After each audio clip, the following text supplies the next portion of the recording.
Hey everybody, thank you for joining us for today's episode of Certainty Talks. On this show, we talk about certainty, a topic that is always important, but these days feels more important than ever before. We got my good friend and business partner in the Whale Club here, Mr. Paul Sparks, not only a successful real estate investor, but also a certified certainty advisor. Now, we do this show because a wise man once asked, if you look at your business for the last 3 years by months and turn all the negative months into zeros, what would happen to your bottom line? And that man is Dan Nicholson. We are here to achieve financial certainty by rigging the game in your favor. Now, I'm also on a mission to create 100 millionaires. The information on our podcast alone is enough to help you become a millionaire in the next 5 to 7 years. If you'll take consistent action, you will become one. If you get value today, please share this episode right now. That way we can all grow together. And on this show, Paul and I, we always like to talk about some really unusual topics, right? It's going to cause you to create some open loops. Our challenge to you is to not try to close those loops so fast. Try to keep it as open as you can. Don't try to Google it during the show. And we always like to start off with a 6-word update. I felt like I got a stomach punch this week. So my 6-word update is, when I'm certain, I'm probably wrong. That came out of our last conversation with Nick and Dan, Steve. Yeah, so Paul, Dan Nicholson, Nick Peterson, and myself, we jumped on a call to discuss some concepts or some principles we were working around. And I felt like we were heading in the right direction. It turns out we were not quite going the right direction, but they gave us some great clarity. So I really appreciate having those guys as business partners in our club. Yeah, they're invaluable. You got a 6-word update, Paul? So mine from this week is trying to build market-resistant businesses. I think a lot of people are looking at right now and looking at the market and saying, how do I adjust my business so that I can fit it to this particular market? And although that's not a bad question to be asking, I think the better question is, how do we build businesses that will thrive regardless of the market conditions, right? So, really focusing on trying to build market resistant businesses. I don't care what's going on in the real estate market. I don't care what's going on in the blockchain world. I don't care about what's going on with any of those things. I want to own and operate businesses that are reliable regardless of the conditions. So that's a tough challenge. And that's what we're leaning on the Certainty operating system for, and all these principles, but easier said than done, right? So that's my 6-word update and my goal right now. All right. And Pete, before we jump into it, do you want to introduce Pete real quick? Yeah, and Pete, I love that hat you got there, man. What a nice looking hat. And you have shaved a little bit since the last time I saw you. Trimmed the beard up. I got some sleep since the last time you guys talked to me, so I cleaned my act up a little bit, pulled my head out of my spreadsheets and said, let's get on a podcast. That's right. So Pete has become a close friend of mine. We met through Collective Genius. He's in CG Select with me. He's out of the North Carolina, Charlotte area, but a lot of his business is all over the Southeast. One of his funds in particular that we're going to talk about today is in the Augusta, Georgia market. Pete's got a really incredible background. He led, he was a major in the Army and just got out recently. And someone that I, truly respect for his leadership and the things that he's accomplished in his life. I'm looking forward to hearing him share what he's doing with the real estate tokenization world, because Pete was one of the first 10 in the Whale Club with you, Steve, as well. So he was one of the first guys that sort of got exposed to this whole world of blockchain and real estate coming together. He came in and he learned about the concepts that Nick and Dan taught us around solvable problem and business treasury and certainty and all this sort of stuff. And he went out and did something about it. He built something in the real world that's useful. So we're going to have him on today to share that, what problem he was solving, how he went about it, and what he's doing right now. So, man, Pete, I'm thrilled to have you here. It's great to see you. Thanks for joining us. Yeah. And before we jump into it, was fantastic. Appreciate it. Yeah. Before we jump into it, Pete, not to put you in a spot here. Hopefully you had a chance to come up with a 6-word update. Do you have one? I do. So mine today is actually pretty similar to Paul's. It's driving certainty in uncertain market conditions. I just came back from doing a big talk with my team, and this is something that we're talking about as far as how do we put our investors in a spot where they have a sense of certainty as the market around us seems very uncertain. And when I say the market, I mean the entire economy right now. We just had the 0.5% interest raise yesterday afternoon, I believe, coming from the Fed. It's affecting everybody in the real estate world. And of course, everything from stocks to crypto is in a really, really strange place right now. So very, very similar to what Paul's kind of 6-word update was, is we've designed the way that we invest in real estate for over the past 4 years to prepare for this moment when the market is kind of going crazy, so that we could win no matter what and provide some level of certainty to our investors. So it's been a huge topic of conversation in our business in the last week. Cool. And then before we jump into exact problem you were fixing, let's set a little bit of a baseline as to what your business looked like before you connected with us in the Whale Club. What did your business, specifically the fund, but generally speaking, what was your business before that? Sure. So I am the CEO of a company called Iron Horse Capital Group. We are a private equity real estate firm. I specialize in single family residential. So my primary market is Columbus, Georgia. It's the second biggest city in Georgia that nobody's ever heard of before, but it is the second biggest in the state. Hey, I'm from Georgia. I've heard of Columbus. Good. And then we also operate in multiple markets in North Carolina. Fayetteville will be one of them. More counties lesser known, but if you're a big golfer, Pinehurst Golf Course. And then we're starting to touch, we butt up to the south side of Raleigh as well. So we are in multiple markets, and primarily we pick up distressed single family homes and we renovate them. And then from there, we've got multiple ways to exit. I hold several as rentals myself. We will do flips off to the MLS. And then we also create what we call a turnkey product, which means we renovate the property completely, place a tenant, and then we will sell that investment off either to individual investors so they get hold in their portfolio, or more recently, over the past 2 years, we've started putting them into funds that we hold in-house. And then we raise investor capital and they get to share in that cash flow with us. So there's a lot of aspects to that model that allows us to be highly flexible no matter what happens in the real estate market, which is where my 6-word update came from today. Gotcha. And then as far as the fund, talk to us a little bit about, I don't know what specifics, metrics you can actually talk about, but tell us a little bit about the fund, your portfolio that you have.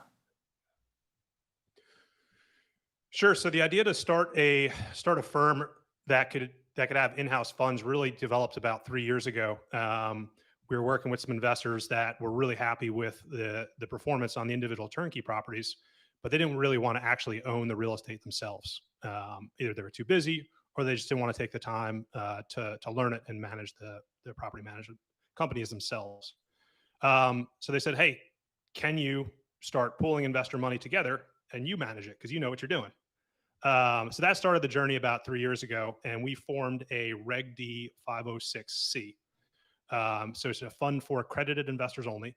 But what we could do now is, as I'm renovating those properties, once they're complete and have positive cash flow, we slide them over into that fund and then raise capital from investors and then move from there. So currently we've done past 2 quarters distributions have been around a 7% annualized rate.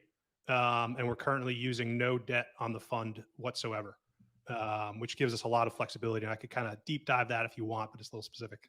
Okay. And what problem were you trying to solve specifically when you were investigating tokenizing your fund? So tokenization solves really a few problems. Number one is the administrative workload of running and managing a fund, right? So every single quarter I have to go out and, do my calculations and send my distributions out to my investors. And the way most funds do that is by hand, right? You look at your profit and loss, you decide what you're pushing out to your investors, and then you got to individually wire out all those distributions. So from an administrative perspective, tokenization kind of really helps streamline that process, right? Because what we're doing is we're taking a smart contract and we're telling that smart contract, these are the details of our fund, in our private placement memorandum. If you get money from us, you need to distribute it accordingly, right? So now instead of having to wire money to individual investors, I just send it into my smart contract, and my smart contract looks across all my investors who hold the tokens, and it automatically calculates who needs what. And it's all open. It could all be audited. And then we also run a a parallel tracking system as well in case the blockchain fails, which we could get into a little bit later. So that was problem one that it solves. Problem number two is liquidity. So one of the problems with private real estate investments is they're inherently illiquid. You know, if you take an investor in, normally you're holding that investor's funds for 5 to 7 years. That's pretty stereotypical for the market, whether you're doing, you know, multifamily development, self-storage, or single family. If you, as an investor, wanted something more liquid, you'd have to go with a publicly traded option. A REIT is probably the most common that you know, a normal investor would understand, right? Because a REIT trades like a stock. At any point in time, you go on the U.S. stock market and trade Blackstone's flagship REIT and either enter or exit a position, and that gives you the liquidity. So on the private real estate side, there wasn't really a good way to do that. But now with tokenization, we have the opportunity to apply blockchain technology and potentially bring liquidity to private real estate investments. So what do I mean by that? I mean, Steve, if you're the initial investor in this and you have one of my tokens that represents, you know, 1% ownership in the fund, and you're completely happy in the first year, you're receiving cash flow distributions and it's all going swimmingly. But then unfortunately something happens in your life and you need that investment back for whatever. In a private fund, it's hard to get that money back. But now with my token, you can go out to a marketplace, either on your own. There's several firms that offer them. So for example, with us, we're working with a company called T0. So they're a company that specializes in creating secondary markets and listing these. So theoretically, you could take my token, you could go in the T0 marketplace, and then you could meet Paul. And you don't have to know Paul at all. But Paul could be looking around as an investor and say, hey, I want something that's got some history. He sees that you're putting your token out there. He looks at the performance of the funds, both through our documents, and then it's all public data inside the blockchain, so he could verify the actual distributions. And then Paul can decide to buy that token. And Paul never had to meet you. Paul never had to talk to me. It doesn't matter. That thing now becomes liquid and you can trade out your position and Paul could go ahead and buy it. From my perspective as the operator running the funds, it makes no difference who holds the token because I'm still just putting my quarterly distribution into the blockchain, and the blockchain now recognizes that, hey, that token ID that was owned by Steve Trang is now sitting in Paul Sparks's wallet. So that fund needs to go, or that money needs to go over to that fund. That is probably the most disruptive aspect of this technology as applied to real estate. Yeah. And for reference, this is not only small operations doing this. I know KKR, which is one of the biggest commercial firms out there, has already launched a token of their own. So I know they're working on it. And then one of the large banks, I forget which one, but this has gotten very, very large attention across the industry for that particular reason. Yeah. Well, I know JP Morgan Chase has put a lot of money into it, and T0, I believe, was founded by the same guys that own the New York Stock Exchange. So, like, very serious thing. This is not like, hey, they might know what they're doing. Yeah, it's not some kid out of her basement is like, hey, I'm going to start T0. Like, this is big, major Wall Street money here. So, Paul, what framing questions did we have? Well, I want to address the fact that let's make sure we understand clearly what we mean when we say tokenization, because that can oftentimes be confusing to someone who's never actually heard that phrase. So in the same way that you could buy stocks in a company, let's say, you can buy into a fund that Pete operates, right? He's got a single family rental fund. If you're an accredited investor, you can give Pete money. And ideally, because Pete's a great operator, he's going to get you 7 to 8% cash flow in return off of that. You're going to get some tax benefits and just different things, right? And there's a lot of different funds out there. So as an accredited investor, I could put $100,000, $100,000 here. I could put $500,000 here and put my money in these different funds. And what Pete's essentially saying is you're getting an allocation for that fund, right? And right now, all that's just managed by hand. What tokenization does is it takes that allocation and represents it as a coin, as a token. And I want to also clarify one more thing. There's a big difference between NFTs and security tokens. We're talking about tokens right here. So when we refer to an NFT, we're referring to something entirely unique. So say that we wanted to trade a house, right? I wanted to sell Pete one of the houses that I have. Because that house is entirely unique, it would be traded through, it could be traded through an NFT. But if I wanted to take that house and chop it into a bunch of small pieces and sell pieces of that house, all those pieces are identical, right? And I think of it like, do I really care which $20 bill I have? I really don't. Like, they're all the same. And that's what a security token is. It's like that $20 bill. So it's just significantly easier to represent that digitally. And that's what Pete's referring to when he says this technology is so disruptive. It's we're able to take the same asset that he's already got, the fund in this case, and instead of doing it all by hand on a piece of paper or like in a spreadsheet, you can use a smart contract, right, to automate all this. And it's just press a button and it goes out, right? Pete, did I get that right?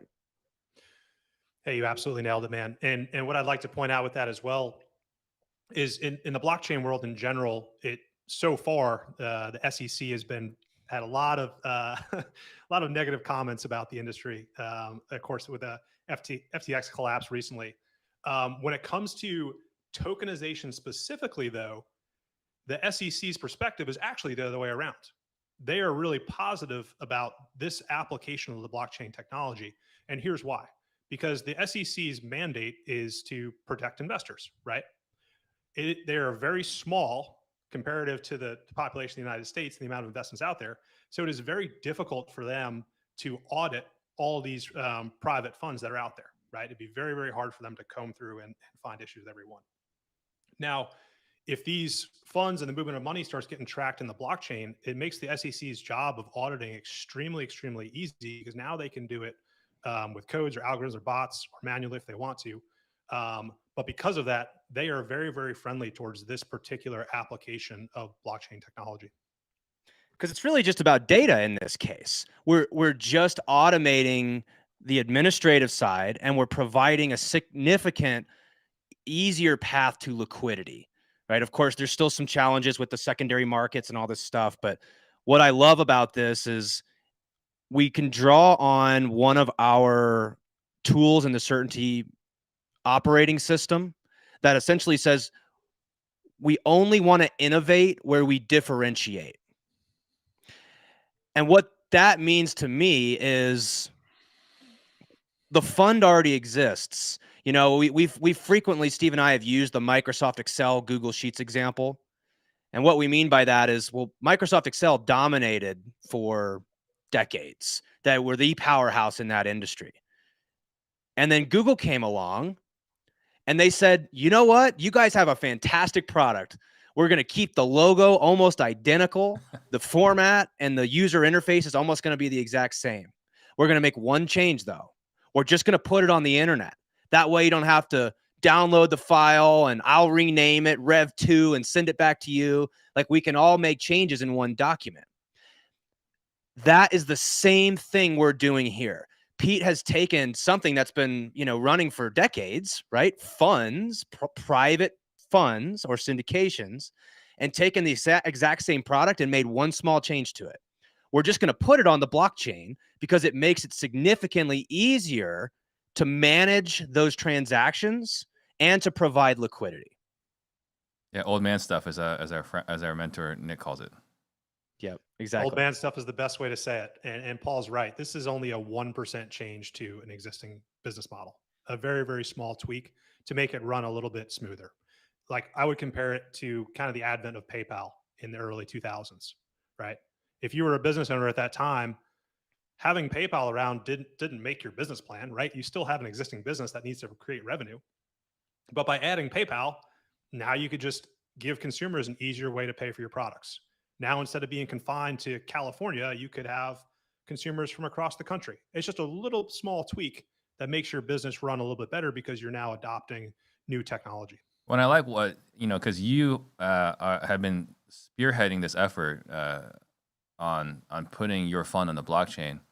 And, we've had conversations about, your efforts. And what I liked was that you were particularly well received when you were doing this, because they're like, hey, we've been trying to do this for a long time, but everyone that comes to us doesn't even have a fund yet.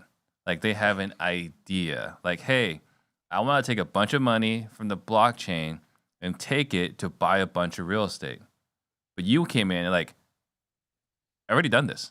This already exists. I just want to make one tweak. And from my understanding, they love you for this. Can you speak on that?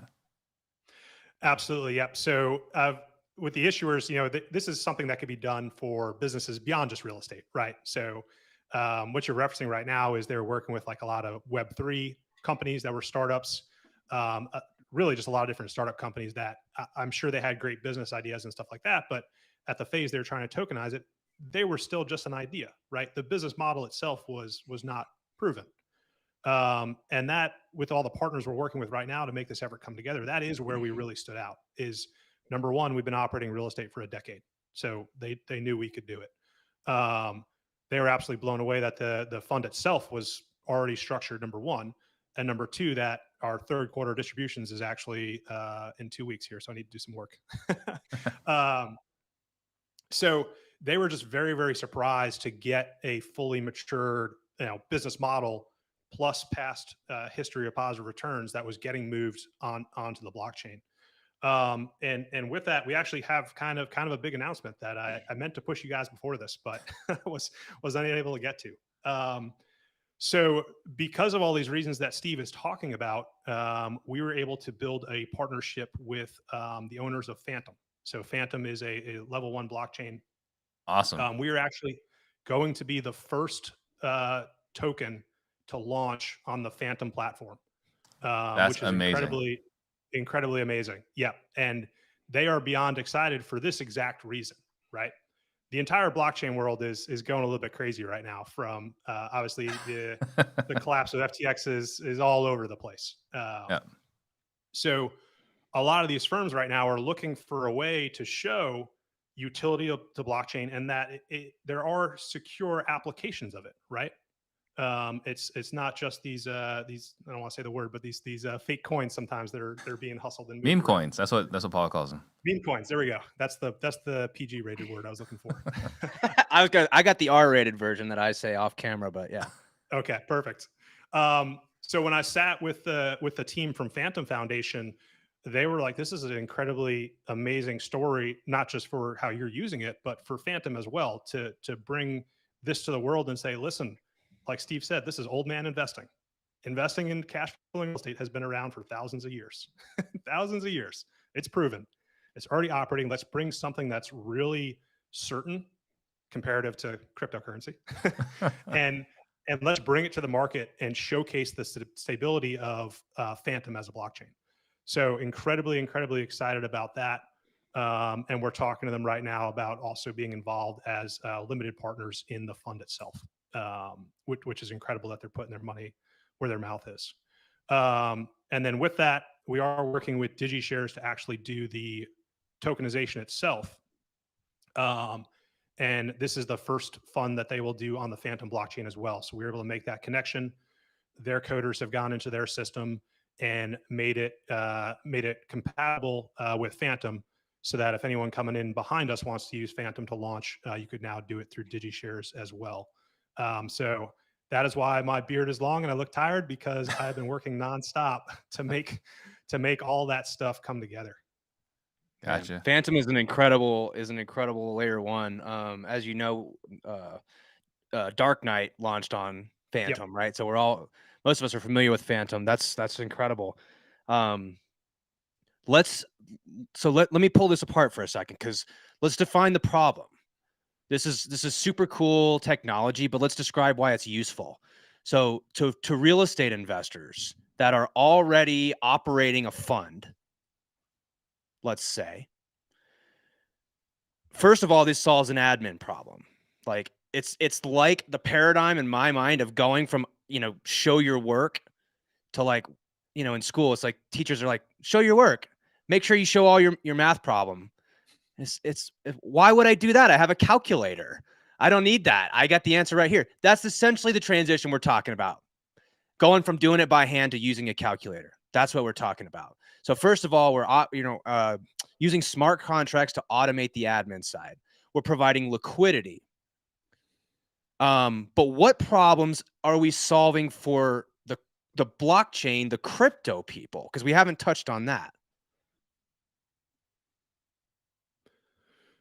Yeah, but I think overall for the crypto community, it's about getting access to private real estate investments, right? And I think that's the mantra and drive behind decentralized finance overall, right? Is how do we give people access to different financial products that are normally, blocked, whether it's blocked by just access based on their socioeconomic status, or they simply just don't have the network to run across people like me, you, and Steve, who are highly skilled in real estate investing and can create those type of investments. So I think it's all about breaking those barriers down and giving people in the crypto world access to this, right? And I know the three of us are involved in different NFT projects, different cryptocurrency projects. Just for clarity, I spend about 80% of my time in real estate and 20% of my time in various aspects of the blockchain world and investing in different projects. And it's high risk. We know that. It is a very high risk area. You can make a lot of money, you can lose a lot of money. So I think by bringing something stable to the blockchain world, to the crypto investor community, we allow them to build their barbell, as Dan would say, right? And when I talk to a lot of crypto investors, they're doing great things, they're making great money, but it is highly, highly volatile. Mm-hmm. So I see their portfolio is really, really weighted on the high risk side, and that bottom could fall out immediately. What I want to do for that community is say, hey, that's fantastic. You're making all this money. What are you doing right now to lock in your gains? What are you doing right now to offset the tax hit that you're going to take from making all that money? Because the U.S. government's going to come for it. So don't try to avoid it. It's a bad way to do business. So what I'm trying to do is build the other side of the barbell for them. And we know it works because wealthy people have been doing this in real estate for a really, really long time. But once again, I'm just adding that 1% change to that old man investing so that somebody from the crypto industry can understand it and easily invest in it. Mm-hmm. That's what's been great about the partnership with DigiShares in particular, because we're setting up the token to be able to onboard either fiat or different cryptocurrencies, right? So if Steve, for some reason, is real closed-minded and is not a crypto investor, but wants to send me some US dollars, the platform does not look like a crypto project at all. It looks exactly the same as my prior existing investor platform that I use. So Steve, if he hates the crypto world, would have no idea that he's investing into something that exists in the blockchain, because he would just wire ACH in US dollars, and then we'd record as an investment and then give him back US dollars in return. Mm-hmm. Now, Paul, we all know that you are a crypto wizard and you have all your money in the crypto world, and it's kind of painful for you because you're like, oh, I don't want to send my crypto to a centralized exchange right now because they're all collapsing, and run the risk of losing my stuff just to get into fiat. So you have the option to send us crypto. I'm drawing a blank right now on all the ones that we have available to offer, but it's mostly stable coins. So you could send in that stable coin to the DigiShare platform to invest in the asset with me, and then they on the backside move it over to fiat and stuff so that I could actually apply it in the real world, because unfortunately the real estate industry still works on US dollars. Mm-hmm. Yeah, but I love that. That's a Go ahead, Steve. Sorry. But I love that you're talking about the barbell, right? Because for us, we've got the reliability side of real estate, and we are involved to one degree or another on the other side of the barbell, which is the upside, right? Lowering the downside, increasing the upside. On the blockchain world, they've got all the volatility, but nowhere to stabilize it. And so for everyone that's on the blockchain side, they get to stabilize and lock in their winnings on the stable side of the barbell, which is your fund. Well, and right now, let's talk about what options do they have. I mean, we were all at the Whale Club event in September, and we all got to meet the crypto cowboys that we so lovingly refer to. These are guys on massive gains. At the time, at least, they were sitting on massive gains, right? I don't know what their portfolios look like now, but I hope so. I hope they still are. Yeah, me too. But their problem is that they don't have a downshift. They understand the concept of the barbell, but they don't know real estate investors. They don't want to own they don't want to deal with tenants and toilets and foundations and, contractors and all that sort of stuff. They just want to like press buttons and that's it, basically. So what we realized was, hey guys, all you got to do is just sell some of your crypto, move it back through MetaMask, move it into Binance, send it to your bank account, and then wire it to my bank account, and then we'll put it in the fund, and then that'll spit off cash flow, and then we'll go all the way back around. Because that's what the process was like for them. And they were all just, no, I think I'm just going to stay in crypto. So it's truly what we're solving for them is helping the new money downshift into old man assets and start locking in your financial certainty. There is nothing more, I think we would all agree, there is nothing more reliable and stable in our term. Obviously, we're a little biased, but like than real estate. There's a reason why we all went into real estate investing. Yep. So it's just that, in my mind, is the biggest problem we're solving. It's helping the $1 trillion in that market have something to downshift into besides large caps like Bitcoin and ETH, or just converting it to cash, because they're absolutely not going to do that. There was another one. We were talking about the professional skeptic. Yeah. And so, Pete, there's a couple things that I like about what you did, because almost all of the things that you do in terms of decentralization and optionality and talking about barbells, I mean, you naturally implement a lot of these things in the Certainty operating system. But let's pull one of them apart. One of the things that we talk about is the professional skeptic frame. And I'm sure there's a lot of people who are listening to us right now, and they might understand, yeah, okay, I hear what you're saying, but you're still saying crypto, and it's like nails on a chalkboard, because right now the sentiment is just absolutely terrible. What we've said on previous calls is like, the FTX situation, I don't care. It's not really a blockchain problem. It's a human problem. It's a fraud People problem. lie, cheat, and chill, right? If you're stealing and you're lying and you're cheating, I don't really care what industry you're in. It's going to catch up to you eventually. But like, let's put on our professional skeptic hat for a second and say, what could go wrong with this? What are the problems with this? Why is this different than buying some random meme coin, right? What do you see as the problems that could arise with something like this? Absolutely. And Paul, you know me, man. I am naturally a professional skeptic. That is just how I approach the world. You mentioned earlier I had just really fun professional career before this, and my whole job there was to wade into uncertainty and figure it out and come out alive. That's all I did for 12 years. So that is how I approach every situation, whether it's investing in real estate, investing in the crypto world, or when I'm building funds to manage people's money. So when this idea of tokenization first got introduced to me, I had probably one major question that everybody on this call has right now is, what is the reliability of blockchain? It is a new technology. What happens if it collapses? What happens if there's some type of catastrophic failure of Phantom? What happens if, the coins get hacked and are spread to the winds? What are the risks that my investors will have to deal with if they're dealing with blockchain? And I even got to back up from there. I think we have to be careful with our language sometimes too. Cryptocurrency is just an application of blockchain technology.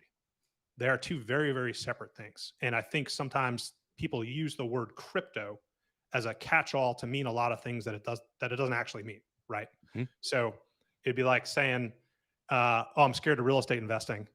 But it's like, okay, well, there's single family, there's commercial, there's multifamily, there's storage. Like, which one are you talking about? That is not like a catch-all term.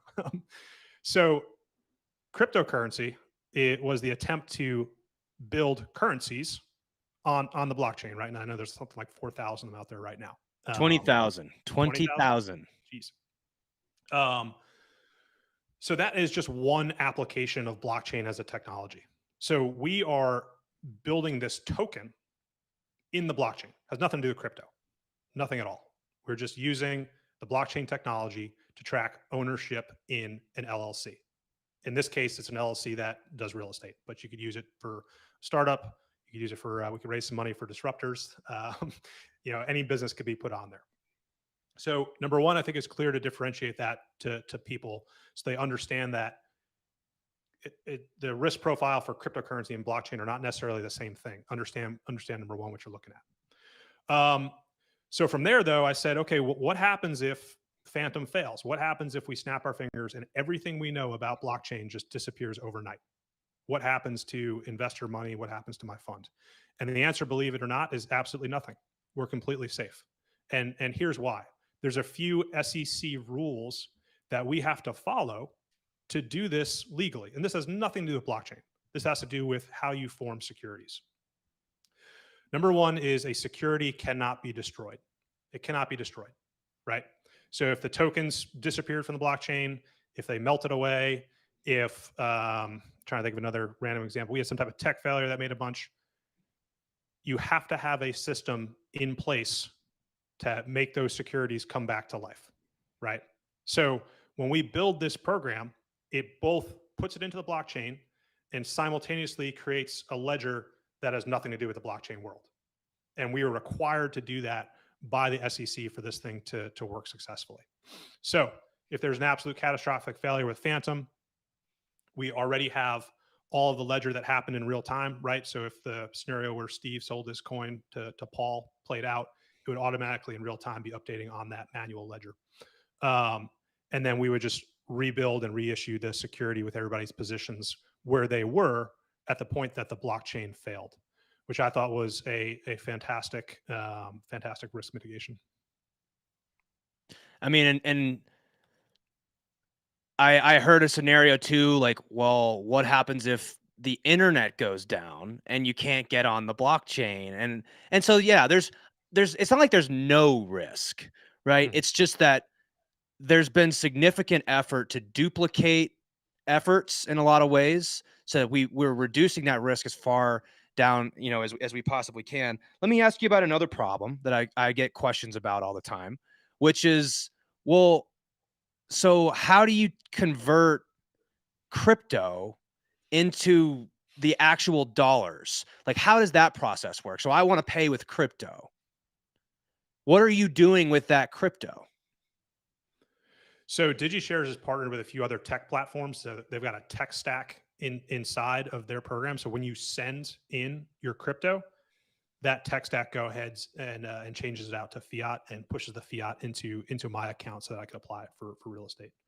I don't remember the complete tech stack off the top of my head because I talked to a few different companies about this, but that is the process they go about doing it.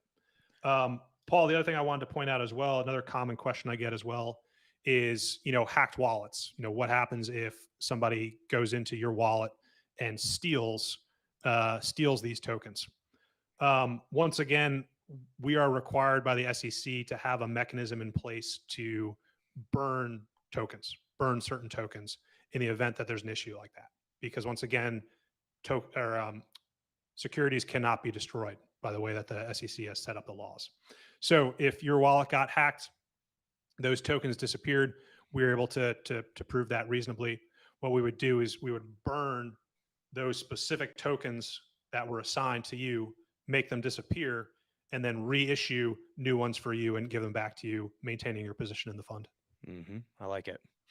I love that SEC has been, I'm sorry, Paul. I love that SEC has been so proactive in creating something for you to actually put your fund on the blockchain. That they've actually planned ahead and created rules, policies, and procedures. Because that clearly demonstrates that they believe this is the future too, right? Like, they're not fighting you on it, but the fact that they're like, hey, Pete, when you do this, make sure you have these mechanisms in place. So I love that that's all going on to further validate that this is actually a true application. And Steve, you kind of touched on this at the beginning of the call as well. The companies that either I'm directly working with or have been exposed to, this is not a bunch of kids in their mom's basement that are figuring out how to do tokenization. These are guys with backgrounds in securities. They have their Series 7. They've worked for very large real estate firms. They might have worked for the SEC. They understand the SEC rulebook very, very well when it comes to securities in general. So as they built these different programs and applied it, they had to get qualified and run it past the SEC at various different stages. So what's been unique for me in this space is, compared to the rest of the crypto world specifically, is just a high level of operator that's putting these things together. I know DigiShares has had to deal with all sorts of SEC filings to be able to do some of the different things that their platform can do. For example, they're just about to get their license as a crowdfunding platform. That's a very specific license to be able to sell and offer securities as crowdfunding. If you're not a broker dealer, and they're working on getting that right now. Yeah. So in the all they did is conversations, look at the existing laws that the SEC put out and said, okay, we are applying this in blockchain. Here's how we think we're following the laws. Are we doing it correctly? They got the thumbs up, and then we moved out from there. yeah, the conversations that the three of us have had, right, is basically we are the blue collar real estate. We're just over here hacking at it at a house at a time, and they're the Wall Street. They're the Ivy League, Wall Street, white collar, doing this on the other side, and we're just marrying the two worlds. Mm-hmm. Well, and just a quick plug for, if I may, for part of the value of the Whale Club is, we have a group of however many, real estate investors. And so we have attracted a certain attention from these technology leaders. I mean, Security Token Advisors, who is advising you through this entire process, DigiShares, ChainRaise. These are all like companies that have come and presented to the Whale Club and are making us aware of what's going on. We are able to provide these types of resources so we can actually go out and create these real world things. We have the relationships with all these technology partners, and it's because of the strength of our community and, people like Pete and other people, involved in the club that are attracting these, let's just say, technology providers to come to us, and then we're assembling the pieces. Obviously, Pete, you were the first one to make use of it all, which is just so cool. But again, part of the value of what we do in the Whale Club is this is the types of resources we're bringing in so we can go out and create real world things. I want to ask you, Pete, about a section of the Certainty operating system called growth principles. So anytime we're setting out to do something new or looking to grow, one of the first things that we were taught by Dan is to ask, do we have a preponderance of data? Meaning, do we have any data to support this will actually work? And that was really tough when we're doing something like so new. I mean, theoretically, this can work, but there's not, very few people are actually doing this. Sorry, I'm getting a little feedback on my end. So first thing that we want to do is we want to take a micro step. So let's talk about that. If we don't have a preponderance of data, which we really didn't, we want to take a micro step. What were those micro steps you took? And talk to me a little bit about that. Sure. And remember back from the beginning, like you all said, this was an existing business model and fund already. So just embarking on adding blockchain as an option to it was a micro step in and of itself. It was a very small micro step to my overall business model. But let's dive into it a little bit and break it apart like Paul's talking about. So micro step number one was figuring out who else is doing this successfully. And the number I've been given so far is about 100 different tokenized projects like this, where you're tokenizing a syndication, have been done so far. And we sat down with our advisors and we looked at some real estate specific ones that have not only produced a coin, or excuse me, not a coin, produced a token, but have also successfully raised for that token. And there were enough that the technology itself seemed stable enough to me, right? And as we just talked about with the risks, we had a plan in place where if it completely failed altogether from the tech side, that it would not damage the existing business, right? So we had a stop loss, if you will, like a fallback point, that wouldn't destroy the rest of the fund that we had going on. From there, we just started looking at different pricing options and said, okay, does this make sense from a financial perspective to add this on to our business? Number one, for the fund itself, And number two is part of my broader vision for Iron Horse Capital Group. We are applying this to a single family fund right now, but we're in the process of launching multiple other things. For example, we'll have a debt fund coming out here very soon if people want to take part in um, a debt position as opposed to an equity position that'll be dealing with flipping distressed assets. And then we potentially have some commercial options coming up here as well. So I didn't necessarily look at the cost as affecting my bottom line for my single family fund in the first year. I saw it as a cost of how are all the other ways that I'm going to apply this technology moving forward to add to my business. And so we take these small micro steps, and obviously one of the things that we're doing inside of the Whale Club as really building on certainty and then attracting both the real estate and the crypto community is we're curating hopefully the people that buy into these tokens, right? We've got access to these crypto investors. We have relationships with them. And so, we've been holding all sorts of educational webinars and things like this to educate the crypto community on real estate, why they should consider using it to build their financial certainty and locking that in when their crypto projects do really well, give them something to downshift into. So, we've been doing all sorts of stuff like that. And then the last thing I want to hit on is this idea of that we say, like with the growth principles, we don't want to scale until we hit predefined targets. So it's really easy to look and say, man, this is incredible. We have this amazing opportunity, this amazing technology. We don't really have anything much more than that. We do have 100 might sound like a lot. That's not a lot relative to the amount of, money that's being raised out there. So we've got a proof of concept. We're taking a small micro step. And in this case, it's like, well, at a certain point, you either got to put up or shut up. Like, we either got to spend the money to do this or we're just going to let it die right here. So you've taken that step, but we don't scale until we hit predefined targets. So what's the target that you're looking for? Talk to me about the raise you're looking to set, to do. What does a successful, let's say, next step look like to you?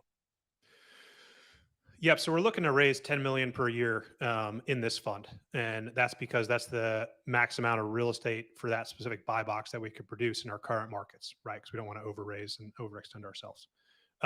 We hit $1 million in equity raise already. Once we go into 2023 here, we're looking to just raise that remaining 9 million. At that point in time, I'm going to look across our investor base and say, okay, what is the avatar of the people that came in, right? Were we successfully able to bring this to the crypto community and allow them to build out their barbell, right? Bring certainty to their investment portfolio. Or is our investors people that are actually already real estate investors, right? They're already limited partners in other deals, but they've been attracted to the fact that we are adding blockchain to our overall business model, and they want to get on board with the application of a new technology. So those are kind of the two main avatars that we've been talking about with our marketing team, and to see like, okay, which person is this really going to help the most? So I'm really looking forward to getting those results back and seeing which community that we're really helping. And I hope it's both equally. Yep. So I think just like wrapping up here, I think that was really cool. Is Pete's been one of the first. I was one of the first time within the Whale Club, and being able to see what you'd be able to do, going from your existing fund, getting to the blockchain, applying the principles, making sure you're doing this the right way with as much certainty as possible. It's not 100%, but with as much certainty as possible. And these kind of topics that we talk about within the Whale Club, and I got this shiny belt over here. It's a little bit to brag, but also just kind of highlight, the three of us are all in CG Select, right? And I presented on some financial principles, and I felt pretty good about winning the belt, but I didn't because Paul was there talking about building a business treasury. So Paul actually had this belt for a period of time. And this last week, I was at Collective Genius, and I was speaking on the solvable problem. So I won the best hot seat presentation of the 5 hot seat rooms.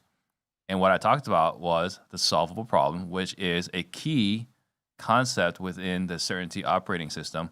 And again, in the Whale Club, we're talking about how to build your real estate business leveraging the Certainty principles. So that's what we're gonna be talking about next week.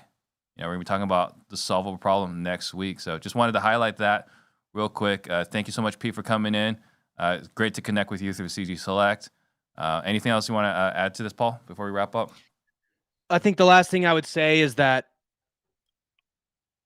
this is not a blockchain or a real estate or a stock thing. It all starts with the fact that we need to know how to properly proceed. We need to know to have the foundation, right? Pete has built decentralization. He's built his own inherent barbell. He was very clear on his own solvable problem. When you have that level of clarity, I don't care what you're doing. There's a reason why some people seem to get lucky over and over and over again, because you're engineering luck. And that's what Pete's done. And that's why we were extremely excited to bring him in, because he perfectly represents what it means to get the fundamentals right, build the foundation correctly. And then it really doesn't matter. Blockchain, real estate, Pete is going to be successful no matter what he does, picks the domain that he does, because he has such a strong, operating system, if I may, right, of how he makes his decisions. So Pete, I appreciate you being someone that came in, learned this stuff, and actually went out and did something about it, because you're showing us all what's possible, man. So thanks so much for sharing with us today. Yeah, thank you, Pete. And I appreciate the kind words, guys. And it's just been such a journey over the past 6 months with this particular project. And for those that don't know, Steve and Paul have been involved in this particular tokenization project since the beginning.